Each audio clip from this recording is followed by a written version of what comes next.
बहुत समय पहले की बात है।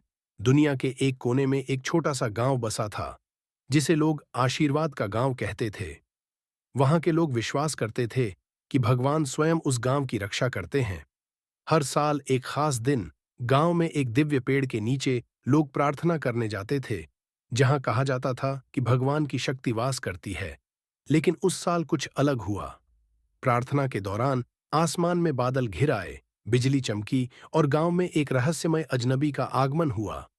वह काले कपड़े पहने एक लंबी छड़ी के सहारे चलता था। उसकी आंखें जलती हुई अंगारे जैसी दिखती थीं।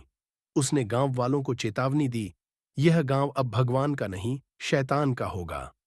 गांव वालों ने उसे पागल समझकर भगा दिया, लेकिन उसी रात अजीब घटनाएं होने लगीं। गांव का पवित्र जल सूख गया, खेतों की फसलें मुरझा गईं और दिव्य पेड़ की पत्तियां काली पड़ने लगीं। डर के मारे लोग मंदिर में इकट्ठा हुए और भगवान से प्रार्थना करने लगे। उसी समय मंदिर की मूर्ति से एक गूंजती हुई आवाज आई, एक भयंकर संघर्ष होने वाला है। मैं और शैतान आमने सामने होंगे। लेकिन याद रखना, शैतान को हराने के लिए केवल शक्ति नहीं, बल्कि विश्वास और साहस की आवश्यकता होगी। अगले दिन गांव में दो विचित्र घटनाएं हुईं। पहला, गांव के बीचों बीच आग की लपटों से घिरा एक बड़ा घेरा प्रकट हुआ।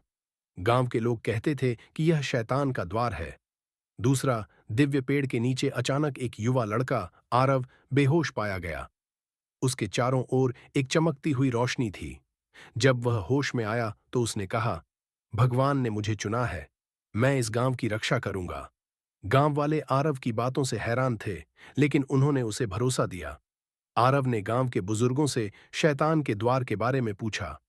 उन्हें बताया गया कि यह घेरा केवल तभी खुलेगा जब भगवान और शैतान आमने सामने होंगे। आरव ने गांव वालों से कहा कि वे अपनी शक्ति और प्रार्थना के साथ उसका साथ दें। आखिरकार वह दिन आ ही गया। आसमान लाल हो गया और हवा में अजीब सी सर्दी छा गई। आरव दिव्य पेड़ के नीचे खड़ा था। उसके हाथ में एक चमचमाता त्रिशूल था, जो भगवान ने उसे दिया था। अचानक शैतान प्रकट हुआ। उसकी आंखें आग जैसी जल रही थीं, उसके सींग हवा को चीर रहे थे और उसके चारों ओर धुआं फैला हुआ था। शैतान ने हंसते हुए कहा, क्या तुम सच में सोचते हो कि एक साधारण इंसान मुझे रोक सकता है? मैं अमर हूं, मैं शक्तिशाली हूं। दोनों के बीच भयंकर युद्ध शुरू हुआ। शैतान ने आग के गोले छोड़े, लेकिन त्रिशूल की शक्ति ने उन्हें मिटा दिया। आरव ने हर वार के साथ शैतान को कमजोर किया।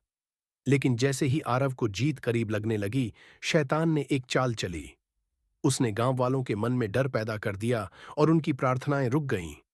आरव कमजोर होने लगा। शैतान ने कहा, तुम्हारा विश्वास कमजोर है, तुम्हारा अंत अब निश्चित है। लेकिन तभी गांव की सबसे बुजुर्ग महिला, जिसे सब दादी कहते थे, आगे आई। उसने पूरे गांव को एकजुट किया और प्रार्थना करने को कहा। गांव वालों ने अपनी पूरी ताकत से भगवान का नाम जपना शुरू कर दिया। इस सामूहिक प्रार्थना की शक्ति से त्रिशूल और तेज चमकने लगा। आरव ने आखिरी वार किया और शैतान को घेरा बंद हो गया। शैतान की चीखों के साथ आग की लपटें बुझ गईं और सब कुछ शांत हो गया। आरव थककर गिर गया, लेकिन दिव्य पेड़ से एक रोशनी उतरी और उसे जीवित कर दिया। भगवान की आवाज फिर गूंजी, जहां विश्वास और एकता होती है, वहां शैतान कभी नहीं टिक सकता। यह गांव अब हमेशा सुरक्षित रहेगा। युद्ध तो खत्म हो गया, लेकिन याद रखना, शैतान कभी पूरी तरह खत्म नहीं होता। वह तब लौटता है जब हम अपने विश्वास को कमजोर कर देते हैं।